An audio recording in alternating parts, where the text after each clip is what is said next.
friends, I hope you're doing well. I'm here with some of my favorite childhood toys.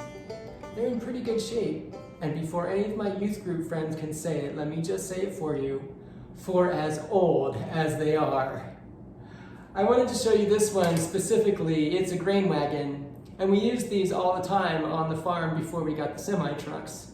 You put the grain in the wagon, you transport it wherever you're going, you open this little door, and then the grain comes out here into an auger, which is essentially a spiral blade that takes the grain up and into the bins. When I was about 10 years old, my sister and I were playing in the grain wagon as it was being unloaded. It was a lot of fun. We would climb to the top edge of the wagon and then slide down the beans, and then we'd let our feet get sucked down into them just enough so that we could still pull them out.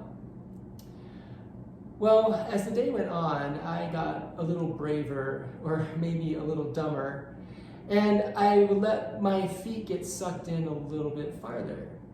So first to the ankles, and then to the calves, and then when I got to the knees, I couldn't pull my legs out.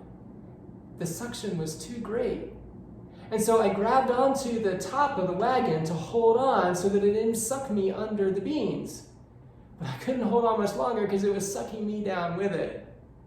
So my sister yelled for my grandpa, who was working, and he climbed up into the wagon and grabbed me up under the arms and tried to pull me out.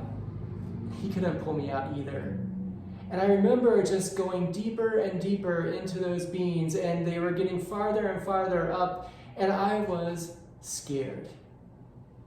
Later, I learned that my grandpa was scared too.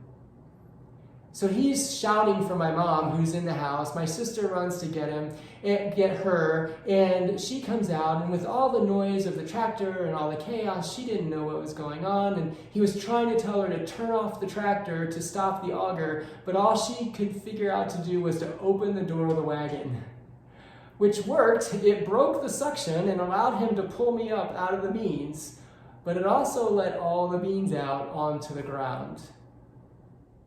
I felt terrible. I was embarrassed because I knew that I shouldn't have done it. I knew better. And I was upset that our livelihood was lying there on the ground. And I just knew that my grandpa was disappointed. After showering and cleaning up and calming down, I went back out to see my grandpa. And I was all ready for him to be angry and to yell at me for what I had done.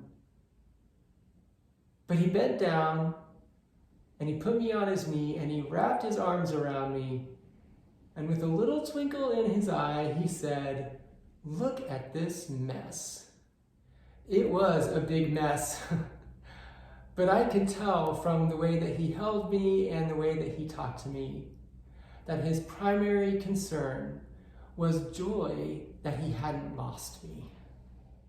Our sin can create some pretty big messes.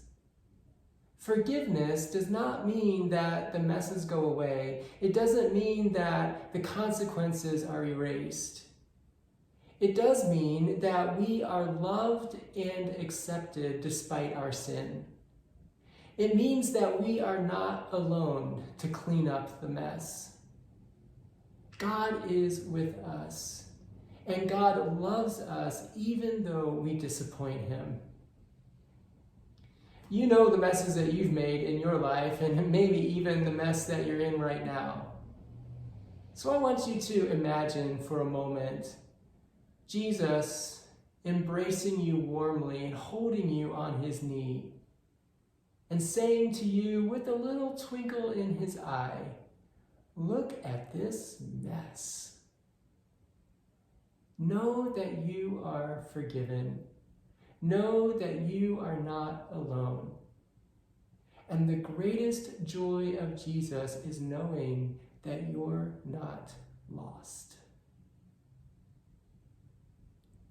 Thanks for taking this trip down memory lane with me. I'll see you again soon.